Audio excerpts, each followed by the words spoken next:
तो साथियों नमस्कार और स्वागत है आप सभी का हमारे YouTube चैनल स्टडी सर्किल में। और इस वीडियो में हम बात कर रहे हैं यूपीएससी 2026 के प्रीलिम्स एग्ज़ाम के लिए क्विज आधारित प्रश्नों पर। तो सब्जेक्ट की अगर हम बात करें तो ये हमारा एनवायरनमेंट और थोड़ा सा भूगोल से भी संबंधित है। देखिए जो पहला प्रश्न है वो है कि वन्य जीव संरक्षण अधिनियम 1972 के संबंध में निम्नलिखित कथनों पर विचार करें। कथन एक है कि वन्य जीव संरक्षण अधिनियम 1972 वन्य जीवों की सुरक्षा के लिए राष्ट्रीय उद्यानों और वन्य जीव अभयारण्यों के निर्माण का प्रावधान करता है। कथन दो है कि वन्य जीव संरक्षण अधिनियम 1972 के तहत अनुसूची 1, 2, 3 और 4 में निर्दिष्ट किसी भी जंगली जानवर का शिकार सभी परिस्थितियों में पूर्णतः प्रतिबंधित है। बताना है कि इनमें से कौन सा कथन सही है। पहला विकल्प है कि कथन 1 और कथन 2 दोनों सही हैं और कथन 2 कथन 1 का सही स्पष्टीकरण है। विकल्प बी है कि कथन 1 और कथन 2 दोनों सही हैं और कथन 2 कथन 1 का सही स्पष्टीकरण नहीं है। विकल्प सी है कि कथन 1 सही है लेकिन कथन 2 गलत है और विकल्प डी है कि कथन 1 गलत है लेकिन कथन 2 सही है। बताना है कि इनमें से क्या सही है। तो देखिए अगर हम बात करें वन्यजीव संरक्षण अधिनियम 1972 की, तो वन्यजीव संरक्षण अधिनियम 1972 जो है यह भारत में वन्य पशुओं, पक्षियों और पौधों के संरक्षण और उनसे संबंधित सहायक या आनुषंगिक मामलों के लिए एक प्रमुख कानून है, जो कि वन्य जीवों और उनके आवासों की सुरक्षा के लिए राष्ट्रीय उद्यान, वन्यजीव अभयारण्य, संरक्षण रिजर्व और सामुदायिक रिजर्वों की स्थापना हेतु कानूनी ढांचा प्रदान करता है। इसलिए कथन 1 सही है। कथन 2 की बात करें तो कथन 2 जो है ये गलत है। क्यों गलत है?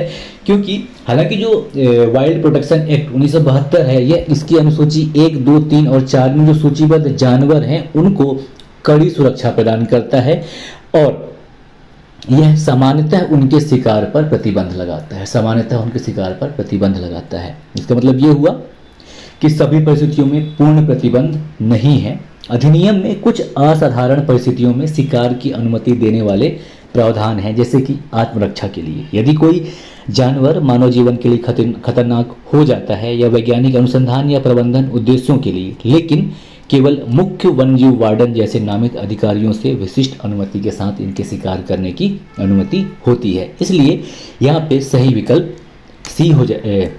सी हो जाएगा कि कथन 1 सही है लेकिन कथन 2 गलत है। सही विकल्प यहाँ पे सी हो जाएगा, क्योंकि अब एब्सोल्यूट की बात कर रहा है कि पूर्णतः प्रतिबंधित है, तो ऐसा नहीं है। इसलिए सही विकल्प यहाँ पे सी हो जाएगा।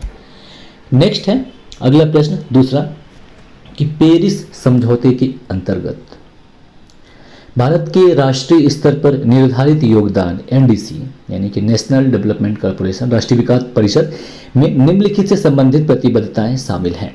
पहला, अपने सकल घरेलू उत्पाद की उत्सर्जन तीव्रता को कम करना। दूसरा, अपनी कुल स्थापित विद्युत शक्ति क्षमता में गैर जीवाश्म ईंधन आधारित ऊर्जा संसाधनों की हिस्सेदारी बढ़ाना। और तीसरा है कि वन रोपण और पुनर्वन रोपण के माध्यम से अतिरिक्त कार्बन सिंक का निर्माण करना। और चौथा है कि 2030 तक कोयला आधारित बिजली उत्पादन को पूरी तरह समाप्त करना।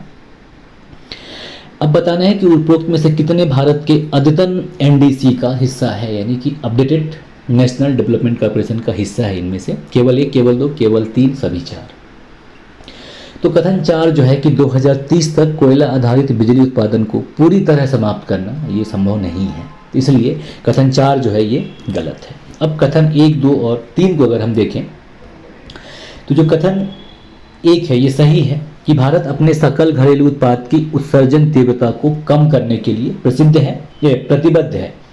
अद्यतन राष्ट्रीय विकास परिषद का जो लक्ष्य है 2005 के स्तर से 2030 तक इसे 45% तक कम करना है। तो पहला कथन सत्य है। दूसरे की अगर हम बात करें तो दूसरा भी सही है कि भारत का जो लक्ष्य है 2030 तक गैर जीवाश्म ईंधन आधारित ऊर्जा संसाधनों से लगभग 50% संचयी विद्युत स्थापित क्षमता प्राप्त करना है। और अगर तीसरे कथन की बात करें तो तीसरा कथन भी सही है कि भारत ने 2030 तक अतिरिक्त वन और वृक्ष आवरण के माध्यम से 2.5 से 3 बिलियन टन कार्बन डाइऑक्साइड समतुल्य अतिरिक्त कार्बन सिंक बनाने की प्रतिबद्धता जताई है, इसलिए कथन 3 भी सत्य है। जबकि कथन 4 जो है ये असत्य है कि हालांकि भारत जो है अक्षय ऊर्जा बढ़ाने और कोयले पर निर्भरता को कम करने पर ध्यान दे रहा है, लेकिन उसने 2030 तक कोयला आधारित बिजली उत्पादन को पूरी तरह से बंद करने की प्रतिबद्धता कहीं भी नहीं जताई है। इसके लिए जो ये है कि अक्सर कोयला आधारित बिजली उत्पादन जो है इसको चरणबद्ध तरीके से बंद करने की बात कही जाती है और इसकी समय सीमा लंबी होती है और विकास की ज़रूरतों पर निर्भर करती है कि कब तक इसे बंद करना है और कैसे बंद करना है। तो यहाँ पे सही विकल्प सी हो जाएगा कि केवल 3 कथन इसमें से सही हैं। अब अगला देखेंगे प्रश्न नंबर 3 कि निम्नलिखित में से कौन सा जैव विविधता के इन सीटू संरक्षण या इन सीटू कंजर्वेशन का सबसे उपयुक्त वर्णन है। पहला है या ए विकल्प है कि प्राकृतिक आवास के बाहर जीन बैंकों और बीज बैंकों में आनुवंशिक संसाधनों का संरक्षण, तो यह एक्स सीटू कंजर्वेशन का उदाहरण है, तो यह नहीं है। दूसरा है कि चिड़ियाघरों या वनस्पति उद्यानों में कैद में प्रजनन करके लुप्त प्राय प्रजातियों का संरक्षण, और तीसरा है कि पारिस्थितिकी तंत्र और प्राकृतिक आवासों का संरक्षण तथा उनके प्राकृतिक परिवेश में प्रजातियों की व्यवहार्य आबादी का रखरखाव और पुनर्प्राप्ति। तो यहाँ पर सही विकल्प सी हो जाएगा कि यह इन सीटू संरक्षण का सबसे उपयुक्त वर्णन है। इसी में चौथा देखें कि देसी प्रजातियों का लचीलापन बढ़ाने के लिए आनुवंशिक रूप से संशोधित जीवों का परिचय, तो ये भी नहीं है। तो प्रश्न नंबर 3 का सही विकल्प जो है वो सी हो जाएगा। और जो पहला विकल्प है अगर अब उसकी हम बात करें तो जो जीन बैंक बीज बैंक है ये असल में बाह्य स्थानीय या एक्स सीटू कंजर्वेशन की बात करता है, और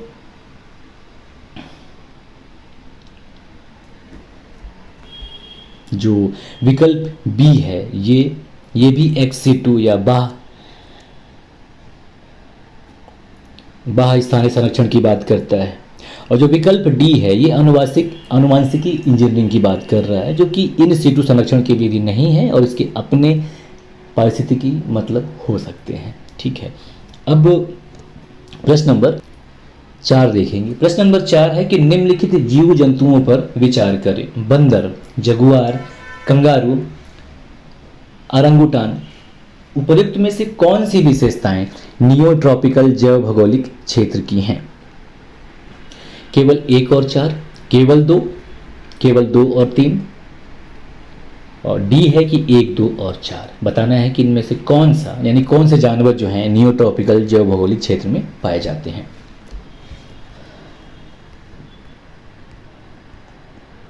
तो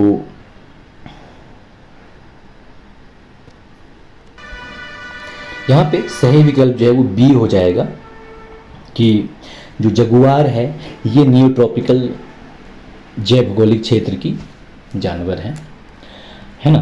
अब नियोट्रॉपिकल जैव क्षेत्र की अगर हम बात करें तो 9 उष्णकटिबंधीय क्षेत्र, तो इस क्षेत्र में दक्षिण अमेरिका, मध्य अमेरिका और जो कैरिबियाई द्वीप समूह है और जो दक्षिणी उत्तरी अमेरिका ये शामिल है।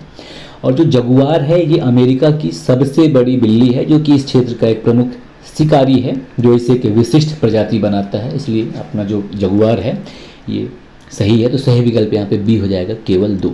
जबकि लीमर की अगर हम बात करें तो लीमर या जो बंदर है अगर इसकी बात करें तो बंदर जो है प्राइमेट है जो कि मेडागास्कर द्वीप के मूल निवासी हैं, और जो मेडागास्कर एरिया है ये असल में एफ्रोट्रॉपिकल क्षेत्र का हिस्सा है। लेकिन इस और जो लीमर है स्पेशली यहीं पाया जाता है एफ्रोट्रॉपिकल क्षेत्र यानी कि मेडागास्कर क्षेत्र में पाया जाता है, और यह नियोट्रॉपिकल यानी कि 9 उष्णकटिबंधीय क्षेत्र में नहीं पाया जाता। जबकि कंगारू की अगर हम बात करें तो जो कंगारू हैं ये धानी या मर्सुपिशियन जीव हैं जो कि ऑस्ट्रेलिया में स्थानिक है, ऑस्ट्रेलिया में पाए जाते हैं, और ये ऑस्ट्रेलिया क्षेत्र के सबसे बड़े प्रतिष्ठित जीव हैं, और उनकी उपस्थिति ऑस्ट्रेलिया के लिए एक परिभाषित विशेषता है। और ओरंगुटान की अगर हम बात करें तो यह दक्षिण पूर्व एशिया के बोर्नियो और सुमात्रा के जो वर्षा वन है वहाँ के मूल निवासी जो महान वानर या महाकपि है उन्हें ओरंगुटान कहा जाता है। और ये जो क्षेत्र है ये इंडो मलायन क्षेत्र या प्राच्य क्षेत्र में आता है, और ये भी नियोट्रॉपिकल क्षेत्र में नहीं पाए जाते हैं। तो नियोट्रॉपिकल क्षेत्र में सिर्फ जगुआर पाया जाता है, इसलिए सही विकल्प यहाँ पे बी हो जाएगा, केवल बी, यानी कि नंबर 2 जो ये है जगुआर। ठीक, तो इस वीडियो में इतना ही, बाकी अगले वीडियो में, तब तक के लिए नमस्कार, जय हिंद, जय भारत।